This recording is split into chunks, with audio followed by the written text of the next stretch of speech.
Well, you may have been to an art museum or a gallery, but how often do you actually get to witness art in the making? Okay, that's a little different. It Yeah, is. this morning on Core Explorers, the rare opportunity to see artwork as it's coming to life. Core Harlan joins us live to tell us more about the Portland Open Studios tour happening this weekend. Hey, Core. This is neat, Emily and Travis. Portland Open Studios, for a lot of folks who don't know, there's quite an undercurrent of artists in the Portland area, and 85 of them will open essentially their workplaces to the general public this coming weekend. They did it last weekend, they're doing it again this weekend. And again, this is just a chance for people to kind of, you know, if this were a restaurant, as I said earlier, you'd be able to go back in the kitchen and see how they make the food, see what they do. Same thing with the artists. They work in places like the place we're at now, and there's paint all over the floor. This is Paul Roots next to me here in Northeast Portland. And what also I like about artists is you can just get up and not even realize that your whole shirt is all schmoxed up with paint and splotches and stuff like that.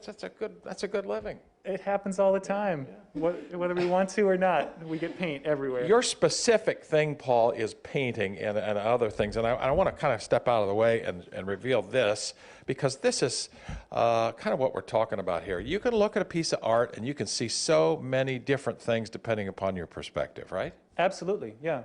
So I'm trying to depict, in this case, Neptune, or Poseidon, right? That old Mediterranean god who is water, right? He's sort of this personification of water. So how can I use the skills I have to do waterness for you? And in this case, I carved inch-thick plywood into this sort of wavy situation. So as you walk past it, there's this gloss that's hopefully watery. He's also the god of, you know, adventure out there in the sea and so on. So I built him out of hashtags because, you know, these days nothing happens without a good hashtag. Well, that's the funny thing about it, because you get real close here and all you can kind of see is hashtags, because that's the world that we're living in right now. Hashtag this, hashtag that, hashtag this, hashtag that.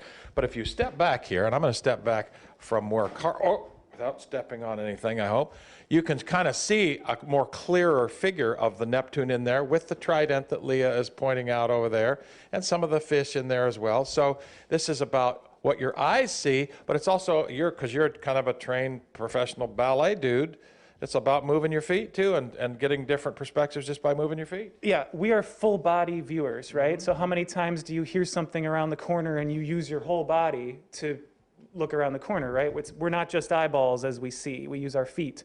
So I like to think about how to make a picture that adds feet to the experience. That's really cool, because the painting is part of it. There'll be, and then Leah, the years past we've done this, there have been metal workers, there have been acrylics. There's potters, there are jewelers, there are painters. We've got every fine art. And this is part of the thrill here, is for people to actually be able to look over the shoulder of some artist as they are working, right? Exactly. That's the idea. When you go to a gallery show, you can't, the artist is standing kind of uncomfortably with a glass of wine in front of their painting, dressed up, you know, nicer than they actually would when they're in the studio. And you know, I think all of us artists find it exciting to be able to show people what we do, where we do it. Well, from somebody who's a blockhead without really any art sense, I really do like to look over the shoulder of whoever is doing whatever they're doing.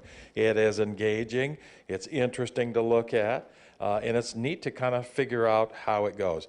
Emily and Travis, go to our website. I should tell the viewers, actually. Go to our website, coin.com, for a link to the map. It is at www.portlandopenstudios.com, and that's a free map. It'll get you information about each artist. It shows you the artists organized by neighborhood. We have 6 sort of bigger communities this year, and it'll give you Google driving directions to each artist. It can't be any more simpler than that. So go to our website, or go to the website that Leah just mentioned there.